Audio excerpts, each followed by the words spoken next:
Hi, I'm Harold from Bosse. I'm a pediatric orthopedic surgeon. Today, I'd like to talk to you about orthopedic issues of Prader-Willi syndrome.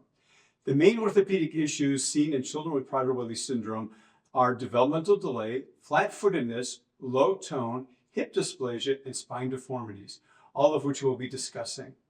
Underlying nearly all of these is hypotonia or low muscle tone that we see in children with Prader-Willi syndrome. This is seen especially in infants, leading to developmental delays, our first topic.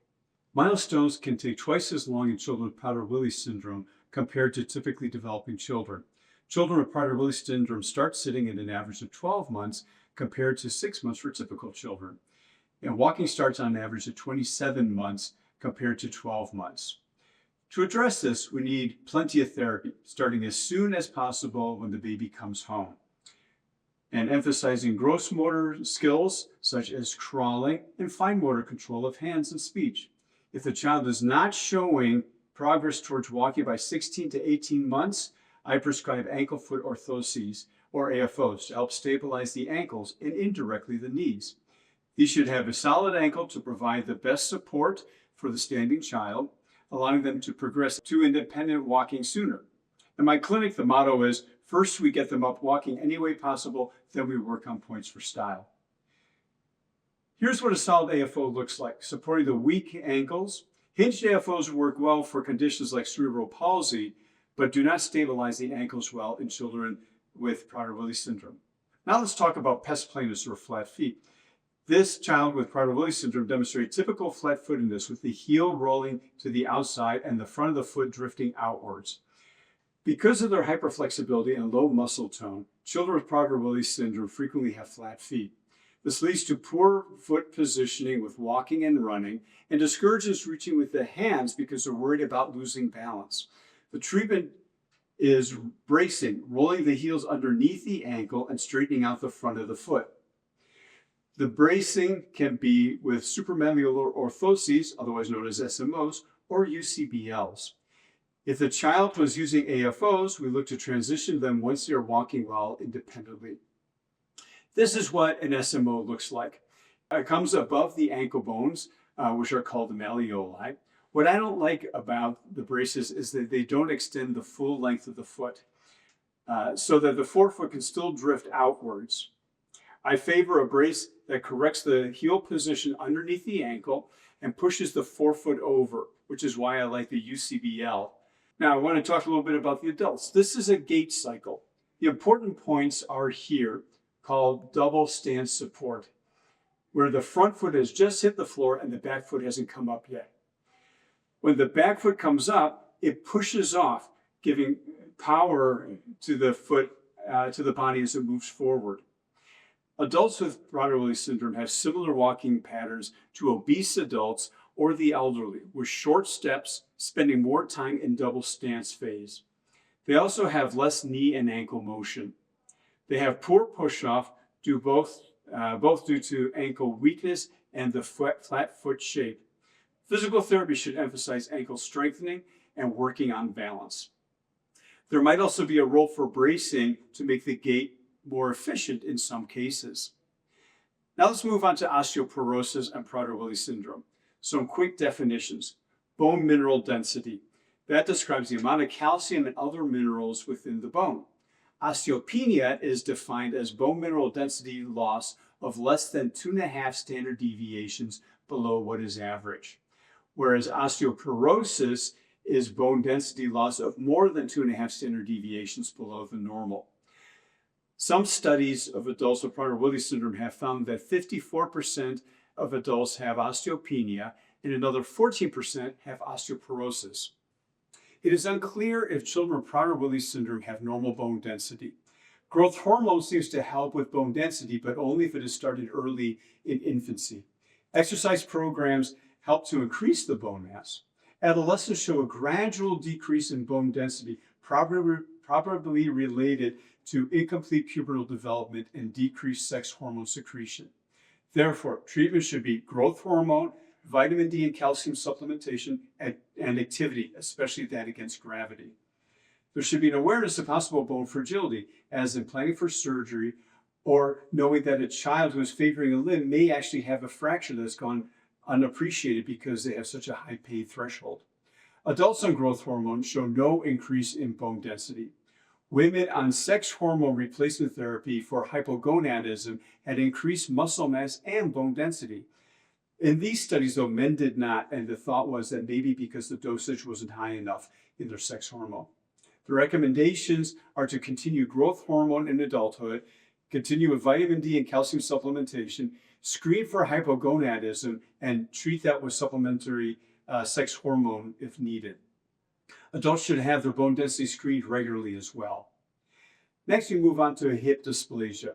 On the left is an X-ray of a typical hip, and on the right is a dysplastic hip of an adult with Prader-Willi syndrome. You can see the difference in how the socket covers the ball. On the normal side, it covers it well. On the dysplastic side, it's not covering as well. And the ball is also mildly migrated to the outside on the dysplastic side, something we call subluxation. That over time can lead to arthritis and may need a hip replacement in adulthood. The incidence of dysplasia in young children is reported to be somewhere between 8 and 30%. The incidence appears lower in babies treated with growth hormone. The main concern with hip dysplasia is that in adulthood, the hips will develop painful arthritis and, as we said, need hip replacements. Despite the high rate of hip dysplasia in babies with Prader-Willi syndrome, adults with Prader-Willi syndrome have a 2.5 times lower risk of needing a hip replacement compared to the general population. That is probably because children with Prader-Willi syndrome are better at reshaping their hips with growth compared to typical kids. Here is a 5-year-old, and looking at these hips, we would say they're fairly awful hips, where the sockets are poorly covering the ball of the joint. This usually is headed for surgery in a typical child. But by 10 years of age, the hip looks essentially normal for any 10-year-old. What's needed is careful screening. In the newborn baby, the hips are carefully examined to rule out a dislocated hip. If the exam is normal, I hold off on x-rays or ultrasound since I don't want to overtreat. I will get my first set of x-rays of the hips at 12 to 18 months old, when we also get the screening sitting spine x-rays. We always want to encourage as much activity as possible, having gravity go through the joints and have the muscles around the joints working to stimulate joint development. If we see evidence of dysplasia on x-ray, we want to monitor the hips with yearly x-rays.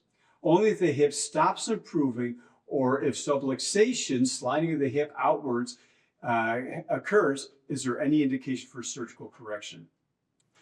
Now on to the real meat of the matter, scoliosis. Children with Prader-Willi syndrome have a 60 to 70% chance of developing a spine deformity before they're done growing. 23% of them will develop curves before 4 years of age, but most of the rest occur during adolescence. 50% of children will need surgery for their curves. In a nutshell, if the child's physical examination looks normal as a baby, I will hold off screening x-rays until the child can sit independently, after which I will continue to get screening x-rays on a yearly basis. Curves under 25 degrees are followed closely with x-rays. Curves over 25 degrees need treatment with the goals of keeping the curve under 40 degrees, since curves that size will not progress in adulthood. Curves over 50 degrees will progress even if the child is done growing. We need to remember that children with Prader-Willi syndrome can hide curves, which is why x-ray screening is so important, especially in the baby. The importance of treating these deformities is less about their appearance and more about chest wall deformity, causing lung asymmetries, which compromise lung functioning. In severe curves that can lead to a lot of chest deformity, you also end up with heart conditions as well. Treatment starts with prevention, delaying upright sitting until a baby can pull themselves into a sitting position by themselves. That is to prevent hypotonic slouch, which we think can kickstart a curve. We emphasize prone positioning for activities, but not for sleep, which can help strengthen the back and the neck muscles. Physical therapy and physical activity are important. The consensus now is that growth hormone does not start nor worsen scoliosis and can be used safely in children with scoliosis. Children between sitting age and 5 years old with large curves are appropriate for spine casting. In our study, about 1/3 of the curves could be cured with casting. In severe curves, casting can buy time, postponing surgical intervention to allow more growth. This is how casts are applied. Under anesthesia, putting the child under traction. Here is a case of a child whose curve was cured. The 17-month-old had a 36-degree curve. This is his x-ray in his first cast. And after 4 casts. After 5 casts, the curve was down to 11 degrees, at which time he was transitioned to brace wear for a year. Here he is at 4 years old, 2.5 years after cessation of casting. This is a new technique for Prader-Willi syndrome, so we will need to monitor these children carefully as they continue to grow. Now for an example of a controlled curve. This 18-month-old started with a 106-degree curve. She responded well to casting. That is her in cast number 13, and then in cast 18 after 4 years of casting. By controlling the curve, she was allowed to grow to 6 years of age before undergoing surgery. A word about bracing. Bracing is appropriate for children too old for casting, either to prevent curve progression or as a way to allow further growth while postponing surgery. Unlike casting, we don't expect it to make the curve smaller, and it's best for curves under 40 degrees. For curves under 30 degrees, I start with only a nighttime brace. So you take a curve and you wear a brace that stretches the curve. If the curve progresses past 30 degrees, we add a daytime brace as well. The typical example is this girl who started with a 32-degree curve, showing progression to just over 12 degrees in 4 years' time. Prader-Willi syndrome doesn't always follow the rules.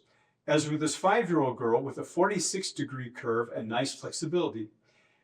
At 4 years into bracing, we were thrilled to see the curve at only 21 degrees. But there are no crystal balls and no magic bullets here. This 10-year-old with curves in the 30s should have done well with bracing, but the curves progressed relentlessly. Surgery is indicated for children whose curves are expected to be over 40 to 50 degrees by the end of growth, or those whose large deformities are threatening the development of their chest.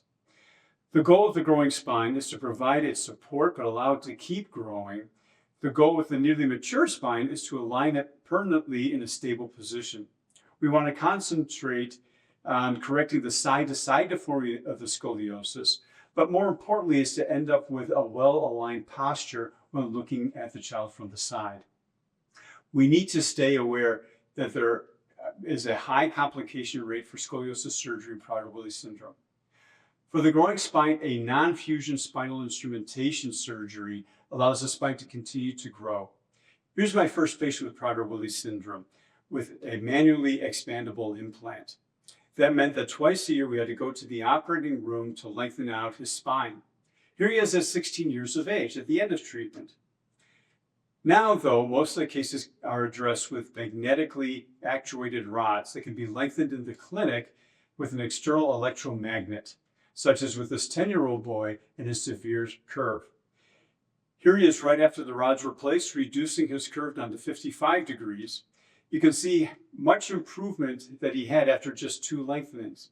And my friend Dr. Cahill showing off how the external magnet is used to lengthen the rods.